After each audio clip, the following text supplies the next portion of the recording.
नमस्कार, रामात maths classes में आपका एक बार फिर स्वागत है। पिछले वीडियो में हमने चर्चा की थी परिमेय संख्या और अपरिमेय संख्या क्या होती है उसके बारे में। इसके साथ ही हमने वास्तविक संख्याओं के दशमलव प्रसार के बारे में बहुत ही विस्तार से हमने चर्चा की थी। इसके साथ ही हमने एक और वीडियो जो था उसमें भी हमने जो दशमलव प्रसार वाली जो संख्या थी उनको हमने परिमेय संख्याओं में बदलना सीखा था।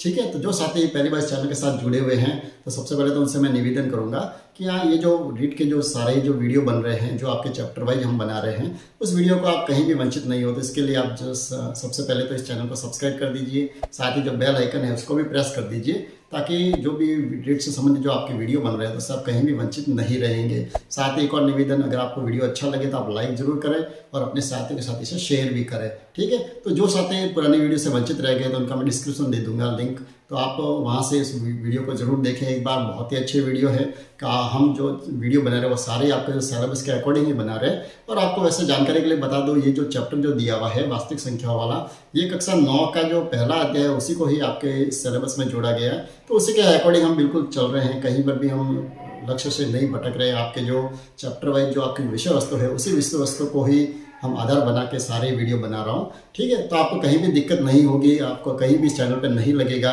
कि आप अनावश्यक रूप से इस अपने वीडियो देख रहे हैं, यहाँ पर आपका समय कहीं भी व्यर्थ हो रहा है। ठीक है, तो आज का जो चैप्टर है वो है वास्तविक संख्याओं के लिए हम घातांक नियमों के बारे में चर्चा करेंगे। वैसे घातांक नियमों से संबंधित बहुत ही अच्छे वीडियो इस चैनल पर उपलब्ध है, तो आप चाहे तो उनको भी आप देख सकते हैं। तो उसका भी लिंक मैं डिस्क्रिप्शन में दे दूंगा, तो आप उस वीडियो को भी जरूर देखें, क्योंकि जब तक आपको घातांक नियमों की वास्तव में आधारभूत रूप से जानकारी नहीं होगी तब तक आप आज का जो वीडियो उसको बेहतर तरीके से नहीं समझ पाएंगे। क्योंकि घातांक नियम हमें जब तक ज्ञात नहीं होंगे तो वास्तविक संख्या का हम जब घातांक नियमों की बात करेंगे तो उसमें हमें थोड़ी सी दिक्कत आ सकती है। ठीक है, तो एक बार हम जो घातांक नियम है उनके बारे में वापस चर्चा करेंगे तो शायद वीडियो बहुत ही बड़ा बन जाएगा।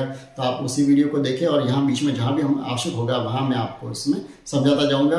तो बिना हम समय गवाए आज का वीडियो शुरू करते हैं। तो एक बार और निवेदन कर दूँ, अगर आपको कुछ भी इसमें समझ में नहीं आए या कहीं भी आपको समझने में दिक्कत आ रही हो तो आप कमेंट्स में ज़रूर लिखें, ताकि नेक्स्ट जो वीडियो बनेगा उसमें अपन समस्या का समाधान भी करेंगे। ठीक है, एक और निवेदन और है कि जब भी आप वीडियो देखें तो आप साथ में कॉपी और पेन लेके ज़रूर बैठे, ताकि आपको जो भी अच्छा लगे उसको आप नोट भी करते जाइए। ठीक है, तो आज का जो वीडियो है वो है वास्तविक संख्याओं के लिए घातांक नियम।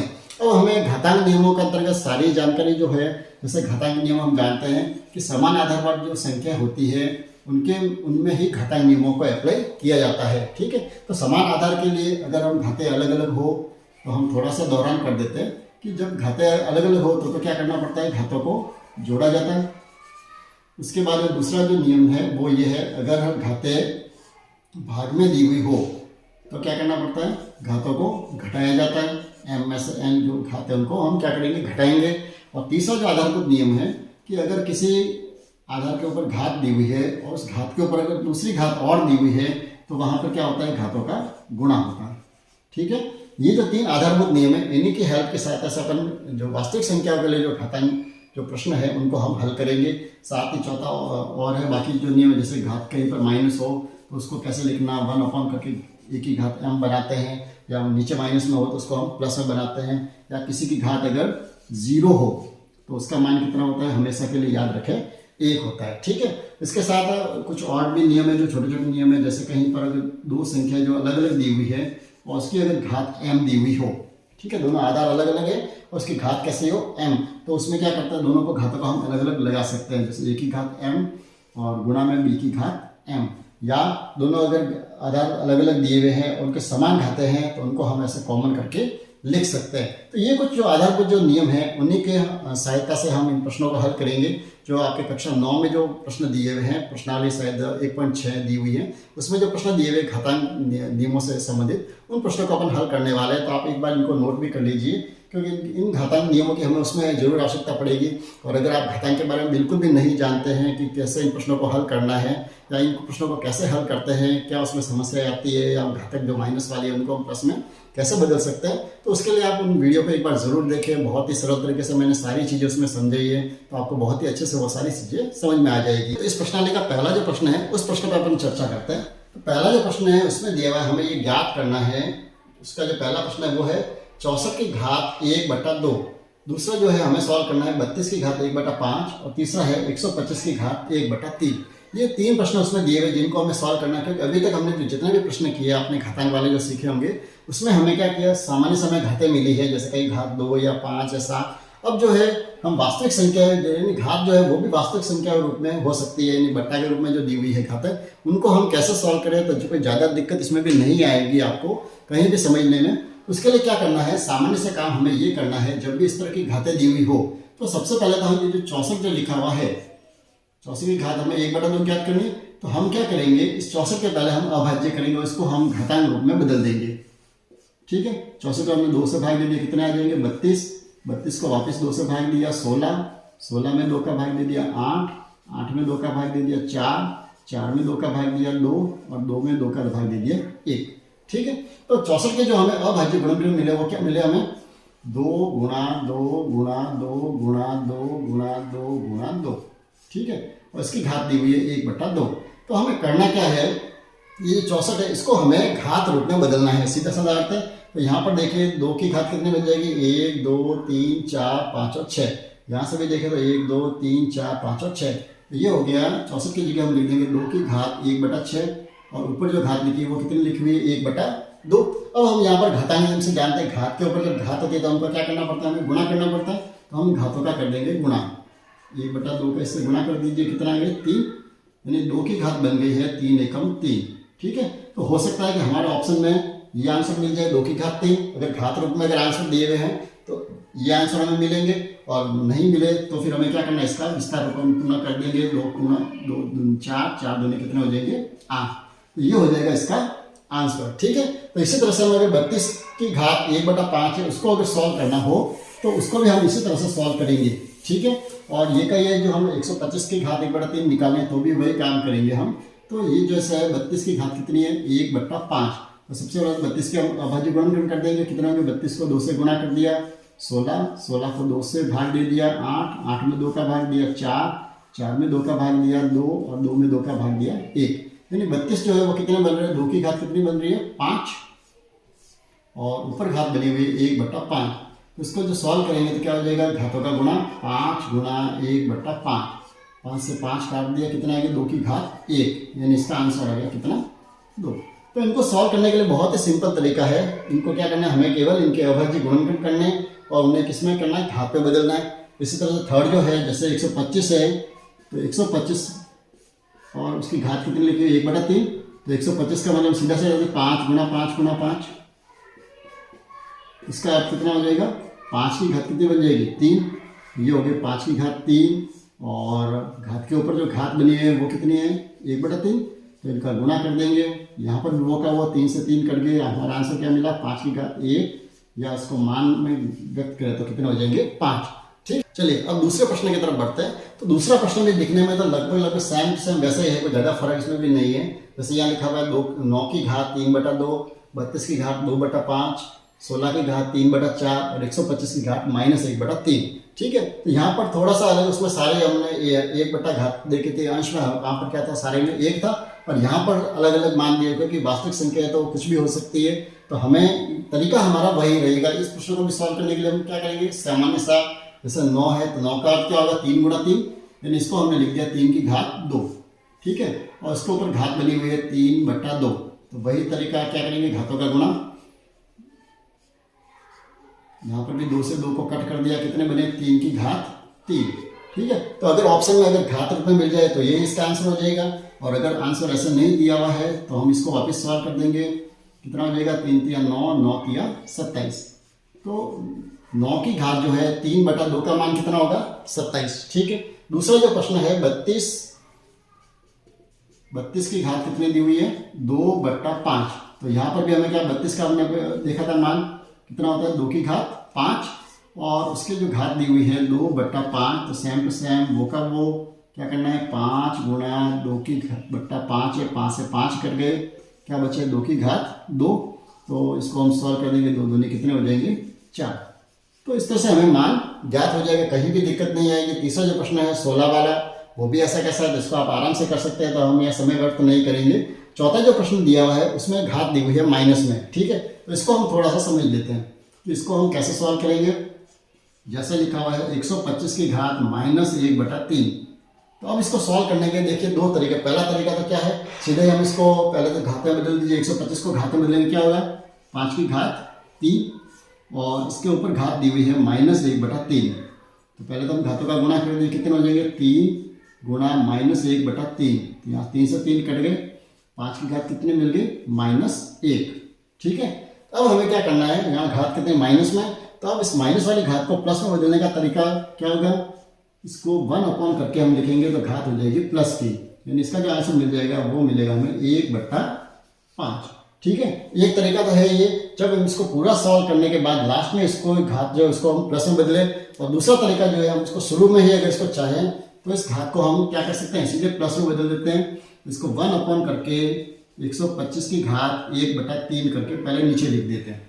ठीक है, और उसके बाद हम प्रश्नों को सॉल्व करेंगे तब भी हमें ये 1/5 आंसर मिल जाएगा, यानी एक ऊपर रह जाएगा, नीचे इसका आंसर जाएगा कितना आ जाएगा 5 की घात 1 आ जाएगी, और हमें इसको 1/5 लिख सकते हैं। ठीक है, तो दोनों ही तरीके हैं, दोनों तरीके से कहने का तात्पर्य है कि इस घात को हमें प्लस में बदलना जरूरी है। ठीक, तो आप कैसे ही बदले, चाहे तो आप इसको शुरू में ही बदल के करें या इसको अंतिम में जाके इसको प्लस में बदल सकते हैं। तीसरा जो प्रश्न दिया हुआ है उसमें थोड़े से अच्छे प्रश्न दिए हुए जो हमारे कंपटीशन एग्जाम में आने लायक है, तो इसको भी अपन थोड़ा सा देख लेते हैं। पहला जो प्रश्न है वो ये दिया हुआ है 2 की घात 2/3 डॉट 2 की घात 1/5। तो पहले तो इस डॉट को समझेंगे, डॉट का अर्थ क्या है, तो सामान्य से है मैथ्स में आप ध्यान रखें, इस डॉट का अर्थ कहीं भटकने की आपको जरूरत नहीं है या कहीं भी घबराने की जरूरत नहीं, इसका सीधा साधा अर्थ गुणा का निशान है ये। ठीक है, तो आप इसको चाहे तो पहले तो गुणा बदल दीजिए ताकि आपको कहीं कंफ्यूजन नहीं रहे कि इस पॉइंट का मतलब क्या है। ठीक, अब हमें क्या करना है कि हमें ये देखना है कि दोनों का देखिए आधार तो एक ही है, दोनों का आधार कितना है 2, और दोनों की घातें कैसी है अलग अलग है। तो हमें यहाँ पर कौन सा नियम अप्लाई करना पड़ेगा कि जब घातें गुणा में हो तो हम क्या करते हैं, घातों को जोड़ा जाता है। तो 2/3 और 1/5 जो है इन घातों को हमें जोड़ना है। ठीक है, तो हमें ये परिमेय संख्या है, भिन्न के रूप में है, इनको हमें जोड़ना है, तो हम सामान्य रूप से इसको नहीं जोड़ सकते, कैसे जोड़ेंगे, वही हमें 3 और 5 का क्या कर लेना पड़ेगा, पहले एलसीएम कितना आ जाएगा 15, 3 का भाग 15 में कितनी बार गया 5 बार, 5 को हम 2 से गुणा कर देंगे, 5 दूनी 10, इस तरफ 5 का भाग 15 में दिए कितनी बार 3 बार, 3 को हम 1 से गुणा कर देंगे तो 3 कितने हो जाएंगे 3 एकम 3। तो ये जो हमें आंसर मिला है क्या मिला, 2 की घात 10 और 3 कितने हो गए 13/15। ठीक है, अब इस तरह के जो आंसर आपको जो मिलते हैं तो आप ध्यान रखें, इस तरह के आंसर इनका हमें मान कहीं भी ज्ञात करने की जरूरत नहीं होती है। आपको अगर ऐसे प्रश्न एग्जाम में अगर कहीं मिलेगा तो ऑप्शन में भी आपको ऐसे घात रूपी मिलेंगे, कहीं भी आपको डरने की जरूरत नहीं है। ठीक है, तो ये तो एक पहला प्रश्न है जिसमें आपकी घातें अलग अलग हैं। इसमें घाता नियम कौन सा लगा है, जहाँ पर आधार तो समान है लेकिन घातें अलग अलग है और घातों को हमें जोड़ना है। तो ये तो है पहला प्रश्न। ठीक है, अब दूसरे प्रश्न की चर्चा करें। दूसरा जो प्रश्न दिया वो क्या दिया हुआ है, 1/3 की घात 3 दी हुई है और इस पूरे की घात दी हुई है 7। ठीक, अब यहाँ पर हमें क्या करेंगे, सबसे पहले तो हम इस घात को अंदर शिफ्ट कर दीजिए, जैसे 1 की घात कितनी हो जाएगी 7, और यहाँ पर 3 की घात 3 तो पहले से ही है, इसके ऊपर हम 7 घात और लगाएंगे तो क्या हो जाएगा, यहाँ घातों का गुणा करना पड़ेगा। तो 1 की घात 7 का अर्थ 1 ही हुआ सिंपल सा। यहाँ पर हम 3 की घात कितने, 3 का 7 से गुणा कर 3 7 कितने हो गए 21। तो ये हमें आंसर मिल जाएगा। तो इसको भी हमें कहीं सॉल्व करने की आवश्यकता नहीं, क्योंकि 3 की घात 21 बार हम गुणा इतना लंबा चौड़ा हमें परीक्षा में नहीं करना पड़ेगा। तो बहुत ही सामान्य, इसको दिखने में ये थोड़े बड़े प्रश्न दिख रहे हैं लेकिन इनको करने का तरीका बहुत ही सिंपल है। ठीक, तीसरा जो प्रश्न है वो दिया हुआ है 11 की घात 1/2 और उसमें भाग देना है 11 की घात 1/4 का।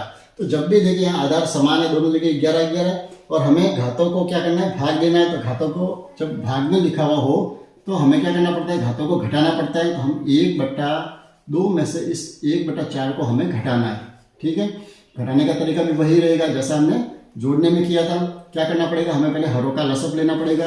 कितना आ जाएगा 2 और 4 का लसअप 4, 2 का भाग 4 में दिया 2 बार, 2 को 1 से गुणा कर दिया 2, 4 का भाग 4 में 1 बार और 1 को 1 से गुणा कर दिया 1। तो कितना आ गया 11 की घात 1/4, ये हो जाएगा इसका आंसर। ठीक है, तो ऐसे जो प्रश्न आते हैं उनमें हमें इनके मान ज्ञात करने की आवश्यकता नहीं पड़ती है। अब ये लास्ट जो प्रश्न है वो दिया हुआ है 7 की घात 1/2 गुणा 8 की घात 1/2। यहाँ पर देखिए आधार तो अलग अलग है। जब आधार अलग अलग हो तो ध्यान रखें, इसमें हमारे घातांक जो आधार में जो नियम है वो कहीं इसमें अप्लाई नहीं कर सकते। इसमें हमें क्या करना है, जिनकी देखो घात समान है तो हम क्या करेंगे, आधार का हम यहाँ पर गुणा कर देंगे। 7 और 8 का तो गुणा में लिख देंगे और घात जो इसको अपन यहाँ कॉमन लिख देंगे। कितना हो गया, 7 का 8 से गुणा कर दिया 7 × 8 = 56 और 56 की घात हो जाएगी 1/2। ठीक है, तो इस तरह से हम ऐसे प्रश्नों को आसानी से सॉल्व कर सकते हैं। तो आशा करूंगा ऐसे प्रश्नों में आपको कहीं भी दिक्कत नहीं आएगी। जो भी घातांक वाले जो प्रश्न आपके और भी मिले आपके जो गाइड में दिए हुए, तो आप उनको इसी तरह से अच्छे से अभ्यास करें। कहीं भी आपको दिक्कत आ रही हो तो आप कमेंट्स में जरूर लिखें, तो अपन उसको सॉल्यूशन भी करेंगे। ठीक है, इसके अलावा कुछ अच्छे प्रश्न भी है जिनको हम जब अभ्यास प्रश्न जब करेंगे उस समय हम इनको विशेष रूप से लेंगे, तो आपको कहीं भी दिक्कत नहीं आएगी। हाँ, कुछ आपके गाइड में ऐसे प्रश्न हो सकते हैं जिसमें आपकी संख्या जैसे इस तरह से एंड्रॉइड में लिखी हुई हो, जैसे कहीं लिखा हुआ है एंड्रॉइड 2। ठीक है, तो इसको अगर घातांक में बदल के करना हो तो ध्यान रखें, अगर वर्गमूल को हम जब भी हटाते हैं तो उसको हम घात 1/2 के रूप में लिखते हैं। ठीक है, तो आप उसको पहले जब भी ऐसे प्रश्न मिले तो उसको आप पहले इस तरह से घात में बदल दें, और उसके बाद में जिस तरह ये जो अपन प्रश्न हल किए उन्हीं की तरह उनको भी हल कर सकते हैं। या कहीं पर जैसे इस तरह से क्यूब में लिखा हुआ हो, घात बाहर 3 लिखी हुई है, अंदर जैसे लिखा हुआ है 16 लिखा हुआ है या कुछ भी लिखा हुआ है, तो इसका अर्थ ये हुआ कि 16 की घात कितनी होगी 1/3। ठीक है, तो अगर वर्गमूल है तो उसका अर्थ होता है 1/2, और अगर घनमूल होगा तो उसका होगा 1/3। तो आप वर्गमूल वाली संख्या उनको आप पहले इस तरह से बदल के उन प्रश्नों को हल कर सकते हैं। आशा करूंगा आपको ये वीडियो बहुत ही अच्छा लगा होगा और आपके उपयोगी भी सिद्ध हो रहा होगा। तो आप इसी तरह से जुड़े रहिए इस चैनल के साथ। अब और भी अच्छे वीडियो हम इस पर बनाते रहेंगे, और आपके जो कोर्स है उसको बहुत ही अच्छे तरीके से इसको कवर करते रहेंगे। तो अब मिलते हैं अगले वीडियो में एक नए चैप्टर के साथ। तब तक के लिए धन्यवाद। और अगर वीडियो अच्छा लगा हो तो एक बार और निवेदन कर दो, आप वीडियो को लाइक जरूर करें और अपने साथी के साथ इसे शेयर भी करें। धन्यवाद।